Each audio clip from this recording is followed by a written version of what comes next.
The following program is rated TV MAL. It contains strong language and is intended only for mature audiences. They're coming to get you, Barbara. Go right on there. Yeah, they're dead. They're Salute and welcome back to Brains and Brews. I am Joe, the psychologist, and this is my beer brother Rick, and we are going to be talking a sequel tonight. Rick, you ready for this one? Son, I'm ready for this. But first, what do we gotta do, kid? We gotta taste that beer, man. Oh man, I'm dying for the beer, brother. I am too. I'm gonna go first. I've been waiting like forever here. Do it, so brother, tonight I am doing a new one. I am having Persimmon Beach Hippie. It's an American IPA from Florida. This is my first high content. This is a 7.1 and it's a 51.7 IBUs. So here we go. I've been dying for this beer all day. Going to a pool party and What's not the having flavor? any beer. What's the flavor? Damn it. Why don't you just take a sip and tell me? Do that. I don't want to keep you from your beer. It's more hoppy. Yeah? Do you like it? Yeah, it's malt.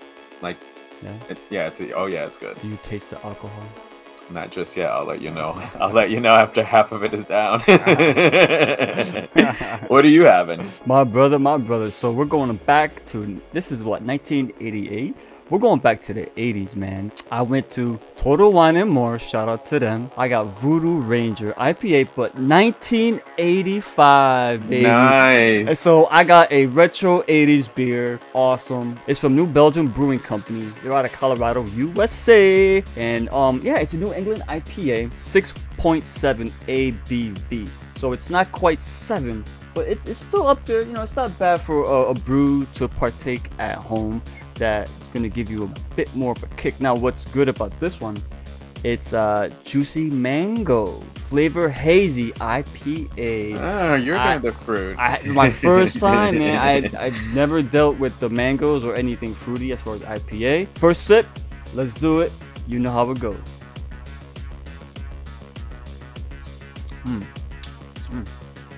It's like having sex, bro. Damn, this is good. Ooh, that aftertaste, like bubblegum. Holy shit. Normally, I'm the one with the fruit, you know, the citrus. This tastes like I'm having a beer. That, my friend, is a tasty beverage. Nice. So let's go, son. Let's talk. Let's talk zombies, all right. brother. Let's talk Zombie. zombies.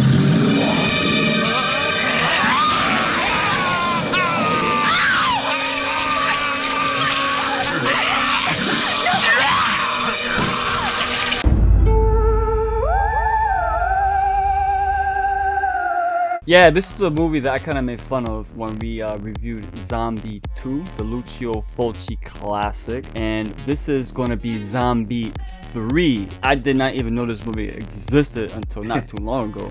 Came across it, threw it on, obviously, I was bored. And brother, I was captivated, man. It's so bad, but it's so good. So bad. This was released in 1988, directed by Lucio Fulci. And what's kind of sad in a way is he never really got to finish the film because the big production was already completed. You know, most of the actual principal photography was done, but he caught a stroke, so he had to pull in the writer and the assistant unit director and finish the job for him. Claudio Fragasso and Bruno Mattei, they stepped in to complete the film for this guy. Nice. And let me tell you, man, it shows. Oh yeah.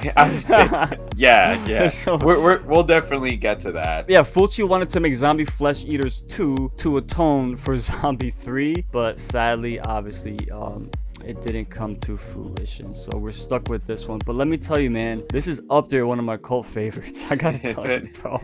I don't know if I can put it on call. I mean, I'd have to watch it maybe a couple more times. I saw this movie 3 times. 3 times. All right. I mean, unfortunately, I am going on the 1 on this one, but I did watch it this morning, so it's completely fresh, you know, in my head. I was high as hell too when I watched it. Same. So, and as he said, we're doing Zombie 3. So, This movie, there's one thing that is different from some of the other ones that we watched, and that we know where it came from, and we know the name of it. It's barely not something in most zombie movies that we watch, maybe in some virus ones, but even in the virus ones, I don't recall much where they have the name. So they've been testing it on animals. That should have, I should have picked up on that with what's going to come later. But they tested it on animals, and now they're testing it on humans, and it's called Death 1. I'm going to go ahead and talk about what the formula does, and then I'm gonna throw it to you to talk how the transmission and how it actually got transmitted here in the movie. Kind of a different way, a little bit funny, but anyways. So the US government has been working on this formula, either one or two things, I imagine. Either to give it to their soldiers should they die in battle, so that way they can fight, or inject it on the enemies, so that way they can just go ahead and eat the enemy itself. They don't really give that, but it's probably one of the only things I really pondered in this movie, to be quite honest with you. But still, the government was involved in this. Somebody decides to steal it, and the doctor is like, I'm not worried about it. Once it comes into oxygen, it dies. And then they later find out that the guy got cut. So Rick, tell us the series of events that happened after the guy who cut his hand trying to open up the case, and how we are going to get to the next part. And you'll just jump right into the birds when you're done. That's what I loved about this movie, though, because it did have a kind of a different premise. This doctor figured out that his formula did work, essentially, but it worked in a way where he wasn't anticipating. So he quits. He's gonna hand over the formula to the military. These terrorists hijack him, steal the formula, run off. This guy, he's getting shot at. The canister breaks. He gets it all over his fucking hand. He runs into a fucking cheap ass motel. This guy's hand is fucking looking like Swamp Thing, mind you. Thank you. I think he gave like $9. That was a cheap hotel. Mind you, they wouldn't give him a room until he produced the $9. They're like, oh, okay, I'll take that. We got a room for you. Well, it was in the Philippines, so that's like a third world country, so I guess, but still. Locks himself in the bathroom. He decapitates it. Well, not decapitate. He amputates his arm to defeat the infection. But by then, he was already fucked up. He waited way too long to do that. Kills a maid. Kills another bellhop or whatever. The government destroys this place, burns it to the ground, and they decided to like cremate the one soldier, was it? No, the guy that got infected. They found the. So these geniuses decide to cremate this guy. A total ripoff of Return of the Living Dead, where they cremated him, and the smoke from the ashes obviously gets lifted into the skies. And yeah, guess what? Birds get infected. So we got zombie birds. But the Death One is interesting because this movie actually tells you where this virus came from, so we know what's going on. Yeah. Essentially, you know what? It's a little extreme, but I think this shit could happen one day, man. People, you don't know what these motherfuckers be testing, bro. I mean, some ideas come from somewhere. I talked about this when we did Zombie 2 when the zombie bit the shark. Is now the shark gonna be a zombie? So now we got bird zombies. So we finally see animals infected and become zombies. I mean, what are your thoughts on the bird zombies? Birds, actually, they do produce saliva. They got salivary glands. Very little, but they do. So when they were attacking people, I thought that whole bus that they attacked was gonna get fucking infected, but only like one person. A couple, really? Like that? Like literally just only one person. Like everybody's getting pecked at, but only one happened to be the one that got infected. That's just how it is in this film. Like, now, mind you, well, the one thing with this movie that I got a bone to pick with, this is some false advertising. This movie's called Zombie 3. These ain't fucking zombies, because these motherfuckers don't die to no headshot. They could get shot up and get killed, but bro. Alright, the birds transmitted this shit. It turned them into zombies, air quotes zombies. But these motherfuckers jump, they run, they shamble, they crawl, they creep. I did like the slight homage to the birds. I have my friend Christine's terrified of birds, and now the thought of zombie birds, I mean, that's fucking a little bit frightening. So I thought it was inventive, especially to be able to spread the virus itself. When they were attacking on the bus, and then the guys come in and they're flying, and I know we're talking about 1988, but a couple times you saw the birds on sticks.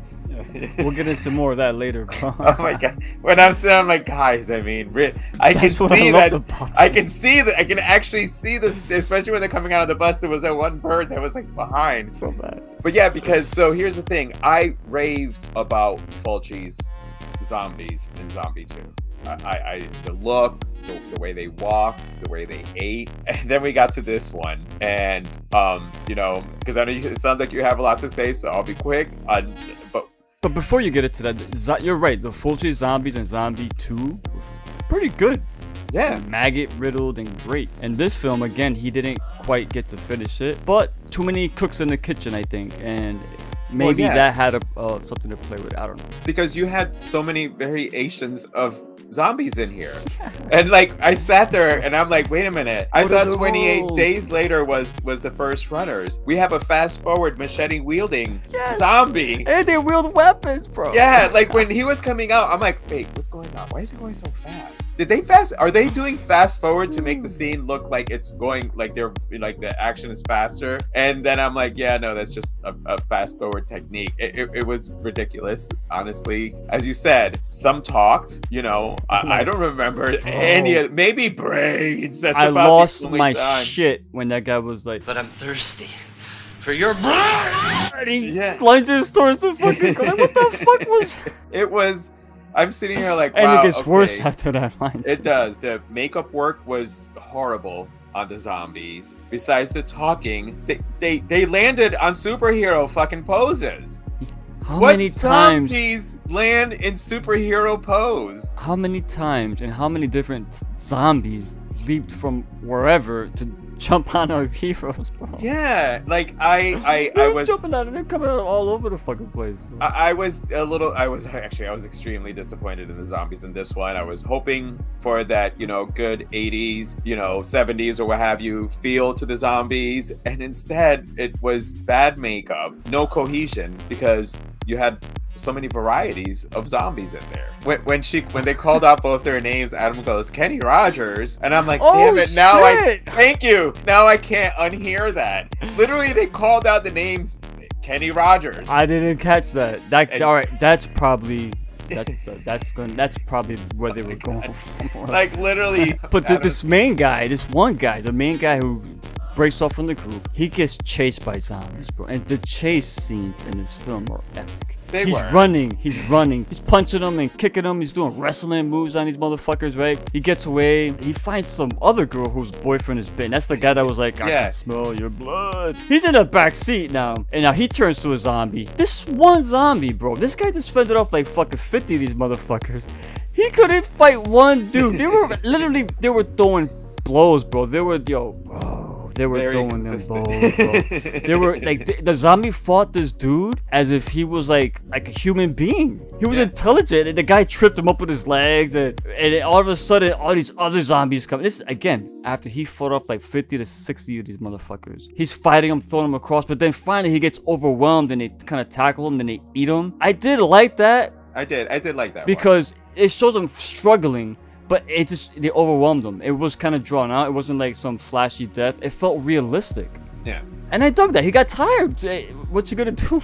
And the best part about this movie too, because it happens later on. I think Kenny or Roger, one of those motherfuckers, I don't know who they are at this point. He does the same thing. He's running, getting chased by zombies, and that fucking music that they kept playing, bro.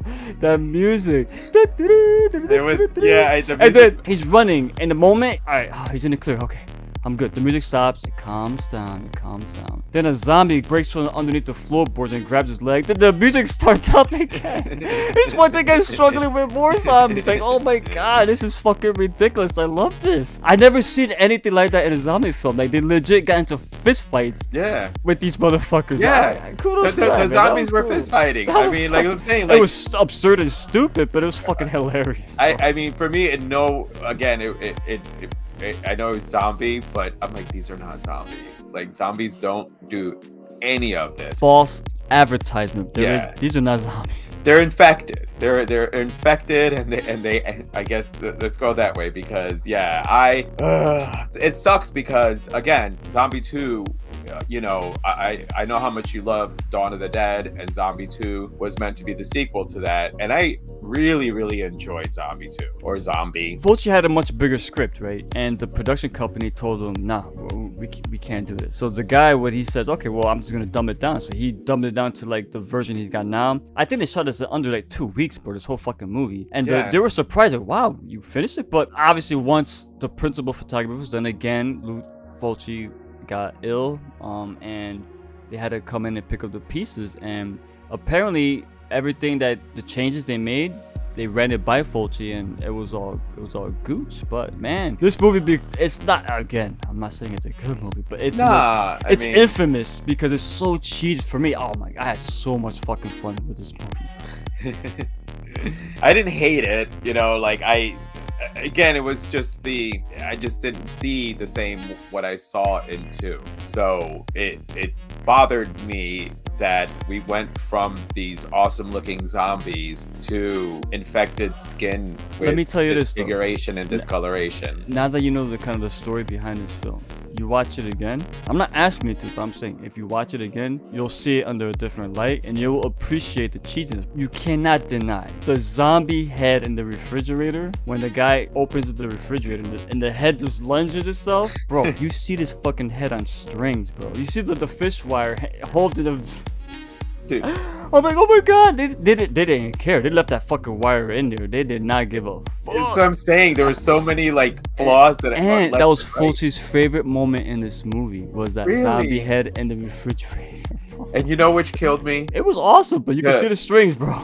But what killed me was the pregnant woman, her zombie baby human hand, like full size, came out of her belly. I totally forgot about that. Dude, it's a baby. The hand should have been small. This shit was regular human size. I think if I remember it right, there was even long nails on it too. Yeah. So it was like I feel like they just threw what they could in this movie. The one thing that I did like was that you did have a lot of characters and you only had 2 survive, and it was 2 from 2 different, like, you know, the girl that was with her boyfriend or her friend. I did like the Asian chick, man. I was like, wow, she's cute, man. Wow. But yeah, I don't know, I forgot what happened to her. I'm sure she died. Yeah, that's what I'm saying. Like, you had the 2 survivors, and then when the movie was done, I go to Adam, I'm like, well, if I'm learning anything from zombie movies now, is to find a fucking helicopter. Yeah. Well, this movie here, what I loved about this, right? Zombie 2 was 70s, man. It's 79, but it was, you know, it's the tail end of the 70s. And I mentioned this in the Fright Night. Even the early 80s to me are still the tail end of the 70s, and it's that transition point, you know. And this movie, what I love, it's total 80s. Scientists, military, the bad makeups, like the themes in this felt 80s. The music and the bad Italian 80s dubbing, bro.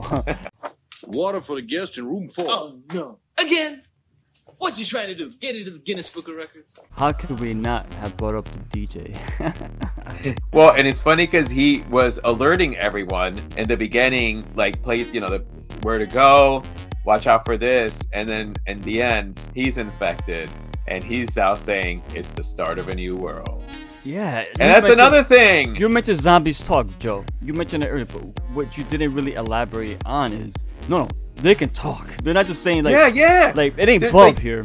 This guy was talking the whole talking the whole time, and now like basically, you know, accepting that he's part of this is the new world. The zombies are taking over. And he had a bad and I'm like, oh my god, the makeup job was horrible. The gore that was there wasn't bad. Now what was funny? No. That one, it was either Kenny or Roger. I don't know who's who was dogpiled by all the zombies when the helicopter took off. Yeah. I'm like, damn, all right, he's gonna eat them. This motherfucker got up, bro. Not one bite, not one scratch, nothing. And the military, I don't know, what was it? Who killed him? It was the military that was cleaning everything up. It sucks. I'm gonna raise this glass to Zombie 3. Please never remake this. Keep it terrible, and that's why I love it. It's so bad. When I saw this, I said to myself, we gotta cover this. This is a quintessential 80s fucking film on a budget with a big theme attached to it. I mean, Lucio Fulci, let's be real, back during that time, especially in Italy, he was a big name, so this held a lot of weight, and that's why a lot of people shit it and canned it. My Hall of Fame of terribly bad movies. Dude, the bird on the stick just straight up reminded me of the fucking Muppet Show.